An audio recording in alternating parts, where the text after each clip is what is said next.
Panhandle of, the northern panhandle, definitely going to see that potential again today.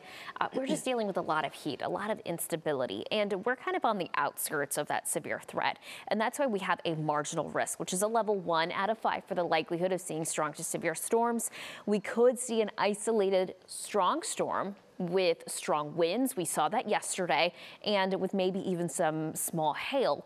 Today and tonight will be possible. So let me show you what we're dealing with right now. Nothing severe, no watches in place, no warnings in place, but we do have a few downpours from South Lake, Arlington, just north of Midlothian there, Cedar Hill, and also in Ellis County. So this general movement is to the southeast. Originally, they were kind of moving to the east, but look at how this is moving southeast. You see that movement?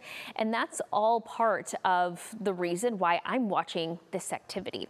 And this is across the northern Texas panhandle, the Oklahoma panhandle, and you see those storms there. Those storms are also moving to the southeast. If they hold together, they'll make their way through Oklahoma and eventually into North Texas. At least one model is hinting just that. Look at this model. It's bringing this into North Texas sometime around 6 or 7 this evening. And again, this is if this holds together. A lot of models not really doing a great job at the timing of it all. So this indicating around 6 or 7, this pushing through the Metroplex between 7 and 8, and then continuing to push towards the southeast throughout the evening. Behind it, some general clearing, but we could see some lingering storms develop just south of the Metroplex late tonight into Friday morning along the outflows of any of the decaying thunderstorms. So that'll be something that we're watching not just today, but also tonight, also Friday afternoon and Friday evening, because another cluster of storms looks to move in late Friday. I think this particular model is overdoing it a bit. I don't think we will see coverage like this, but I think we could see some thunderstorms moving in. I only have about 30% coverage. Just keep that in mind. I know that looked a little scary, but I think the coverage will be less with those storms. This is what it looks like right now outside Fort Worth, 84 degrees. It feels like 90, so that heat index is still very much there. But the DFW area is not under any kind of a heat alert. Johnson, Ellis, and Hood County towards the south, that's where we do have a heat advisory.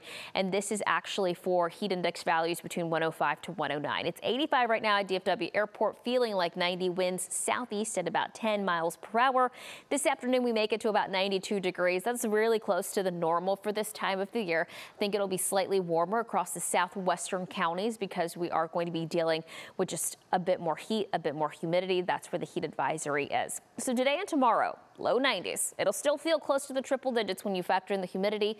98 degrees on Saturday. Then we're talking about the triple digits coming back Sunday, Monday, and Tuesday of next week. Let's talk the 10-day.